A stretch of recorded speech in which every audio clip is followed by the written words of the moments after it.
events where there's a special recipe from a resident. Today, we're going to feature Ms. Rosa's pork roast or whatever the case may be. When you start introducing things like this, the residents want to come out, they want to sit down, and you get them involved. Tips from Trestle is brought to you by eMenu Choice Point of Sale, Wiseox AI, and Benny Keith Foods. Welcome to Tips from Trestle, the Senior Living Food and Hospitality Podcast. This podcast explores the senior living industry with a unique focus on food, hospitality, and the community experience. I'm your host, Aaron Fish. My goal for this podcast: educate, inform, and inspire leaders in senior living. How? By bringing the resident and customer experience to the front of mind in our industry. We should bring the passionate spirit of food and hospitality to everything that we do and everyone we serve each and every day. So what are we waiting for? Let's get to it. Welcome back into another episode of Tips from Trestle. And today's episode is one that I'm really excited to share with you. I recorded this conversation live at the Georgia Senior Living Association conference in Savannah, where my guest and I were getting ready to MC their third annual chef's competition. But before that, I grabbed him to sit down and record a great conversation about the session he presented the day before. Chef Alan Velazquez is the culinary director at Oak Senior Living, and his approach is grounded in a principle that sounds simple but requires real commitment. Hospitality first, everything else second. In our conversation, he walks through what that looks like in practice and the emerging technology he believes will reshape how senior living communities manage dining and dining events.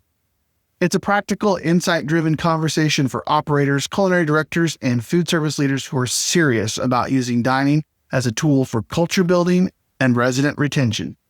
Here's my conversation with Chef Alan.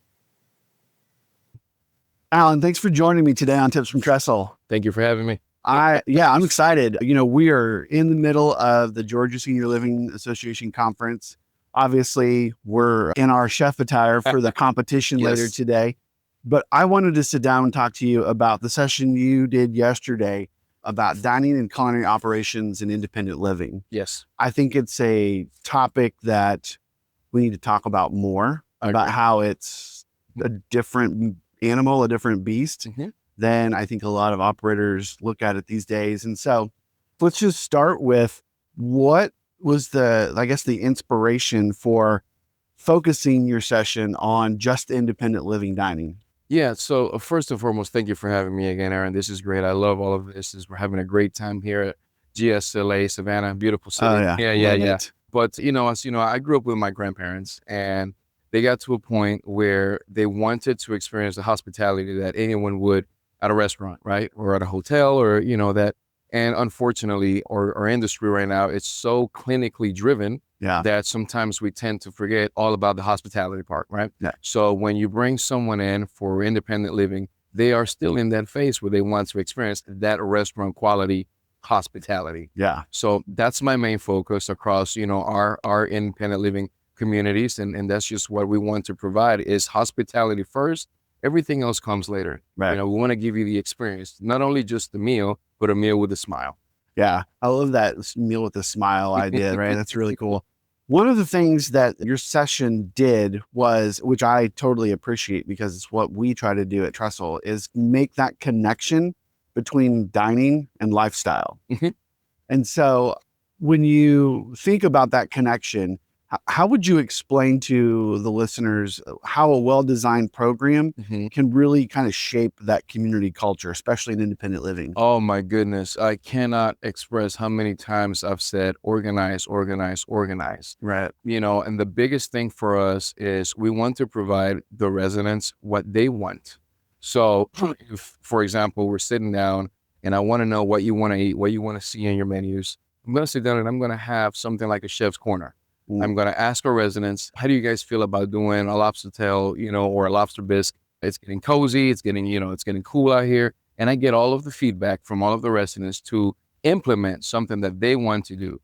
Then I go back, I go to my team members and I tell them, guys, let's go ahead and put this in some sort of event. Let's go ahead And we plan it out 30 days in advance so that not only is it well prepared, but they want to come back to the next one, so forth and so on. And that's what we do. Yeah. You know, I recorded a podcast yesterday and we were talking about how important it is to break down that silo, to collaborate across departments. We were talking about activities and dining and marketing. And you got to think in independent living, those are your most three important for sure. And so if you were to be talking to any of our listeners one-on-one, what do you think some of the common challenges might be for communities to face when they're trying to look at elevating their menus, or they're looking at their kitchens and how that works because of the different approach in independent living, and how they could overcome some of those? So great question. So two things, and the number one thing that you're going to hear from owners and mostly operators is going to be your expenses. Right. And then the second thing is not going back to the hospitality experience. So what I've done is, specifically when speaking on food, it's cross-utilization, right? If I have a different menu for my IL, communities, I can cross-utilize some of the same ingredients that I use for my memory care, even my assisted living menus. I just jazz them up. I do something different. Just if you put yourself in the independent living resident mindset, they don't want to see nor eat the same thing that they're going to eat in their next stage of life. So when you look at it that way, you kind of minimize the complaint, that we're all, just don't want to hear. And then you're also cutting back on your expenses because you're not purchasing any extra ingredients or any extra, extravagant things through that said menu. So cross-utilization and learning how to use your hosts and bounce them back between an AL dining room and IL dining room. Yeah. Most of our IL dining rooms are going to serve 2 meals. However, the host is there for 8 hours. Yeah. So that's just kind of some of the. Yeah. When you think about like kitchen design, I always look at independent living a little bit different because it is more restaurant style. There is more of that a la minute cooking that's expected. Correct. Have you guys done anything different with the way you look at kitchen design and kitchen flow for independent living? For over a century, Benny Keith has been a trusted leader in the food service industry. As a broadline distributor, we offer an extensive selection of products, delivering to 21 states through 10 distribution centers. We can help you create a thriving culinary culture by pairing quality products with customized solutions that elevate your residents' dining experience. Our team of registered dietitians provide unmatched customer service by modifying menus, selecting recipes, ensuring regulatory compliance, and more. Quality, value, and service are at the heart of everything we do. Benny Keith Foods puts the care back in healthcare.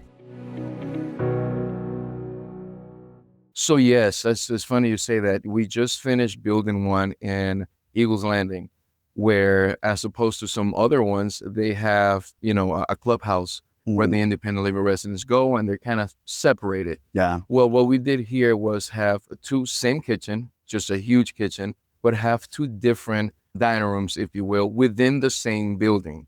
So we all feel like one big family. No one feels like they're just an outsider. Right. Or, hey, what do they feel like they're better than me? Or, Exactly. So, and it's worked out pretty well.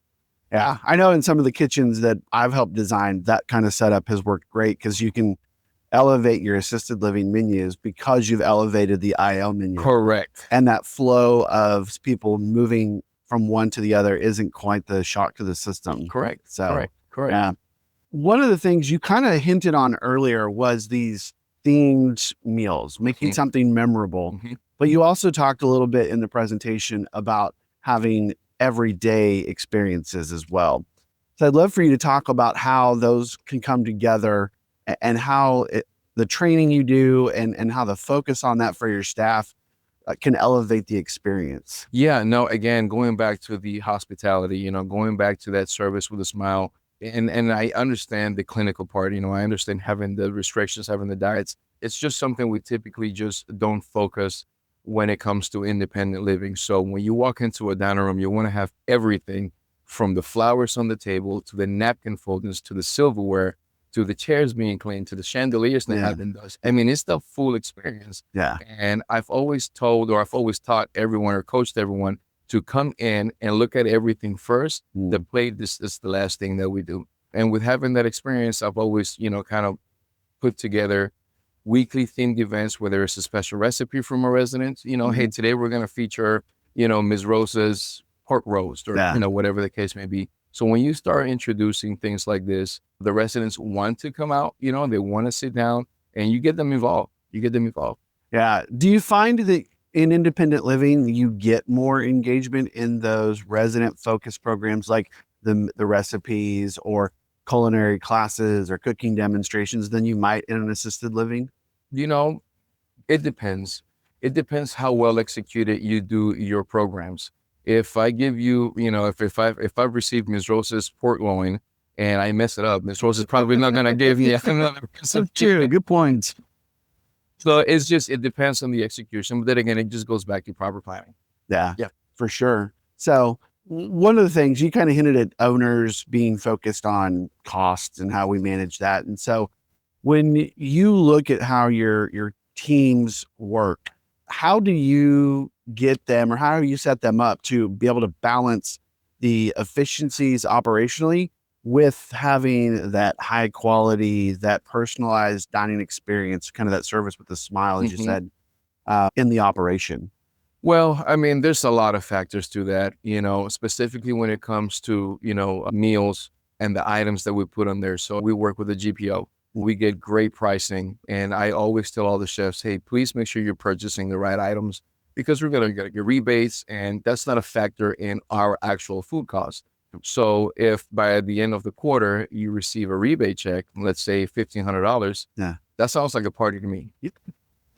Sounds like a party to me. And sometimes those rebate checks, those, whatever incentives, they get lost. And you don't know that you have them, and they can utilize them for a special meal or a special event. Obviously, teamwork within the community is crucial. If I have marketing funds available for a marketing event, I'm going to start maybe coding some things to marketing. I'm going to ask, hey, can we maybe, help me out here? Right. Things of that sort. So there's all kinds of ways, but those two ways are probably the top one we use for sure. Yeah. I'm always curious to ask people how they handle the meal revenue generation in independent living.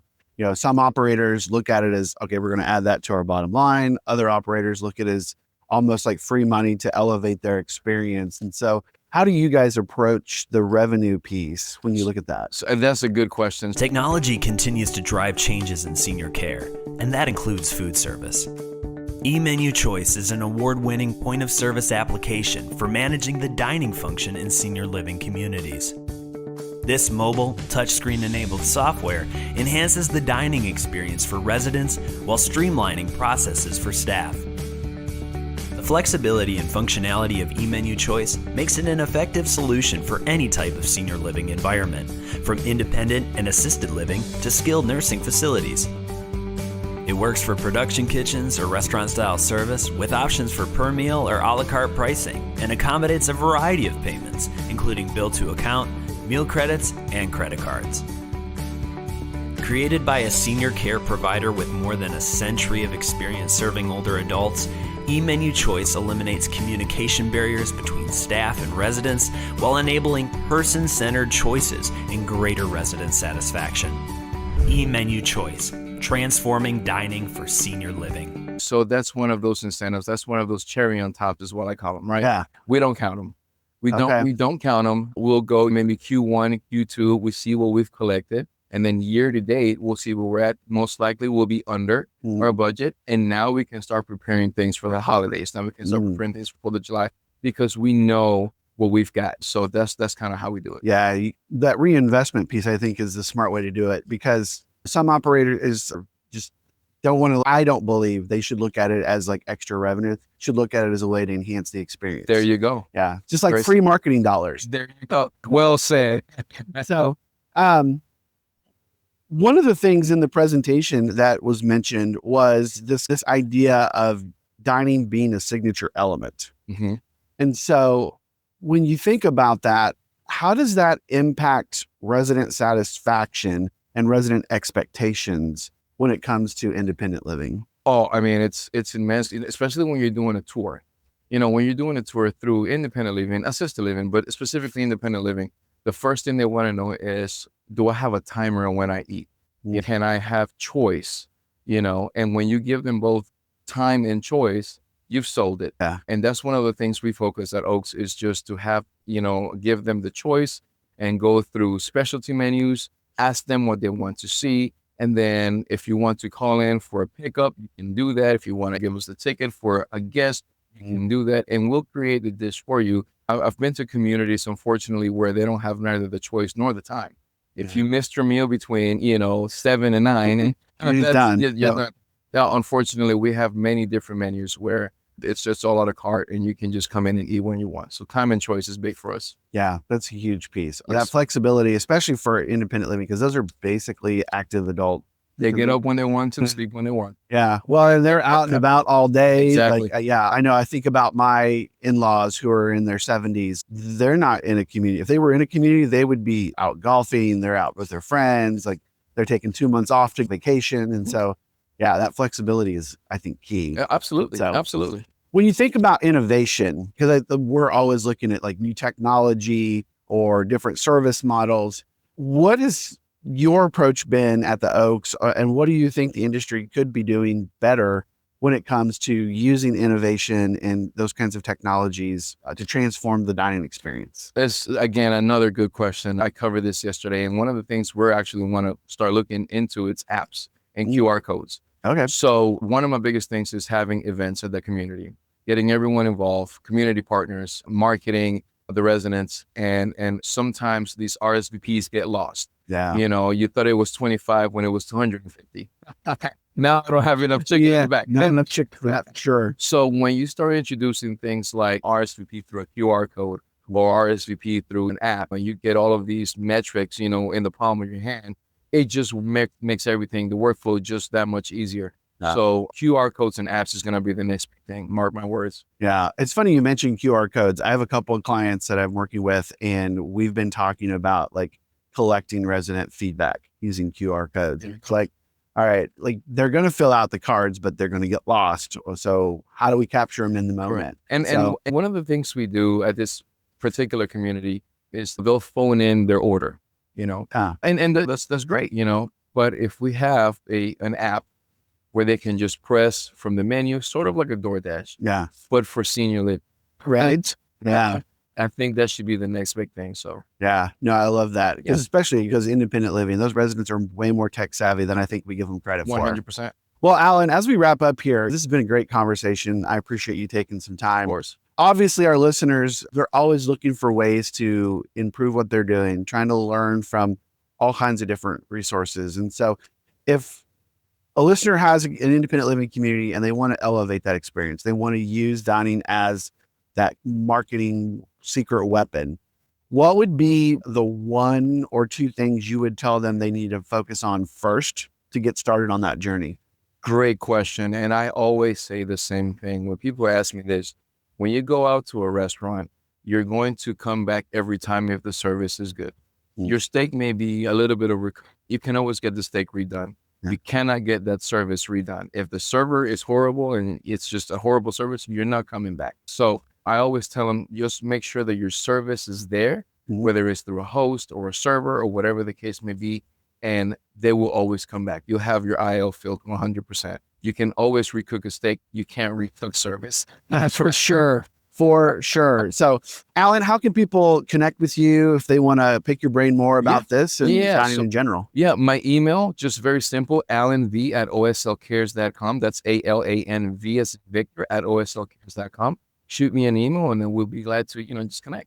Perfect. Well, Alan, I appreciate your time today and thanks for joining me on Tips from Trestle. Thank you, man. Thank you for having me. Yes, sir. So there it is, everybody. Another one in the books.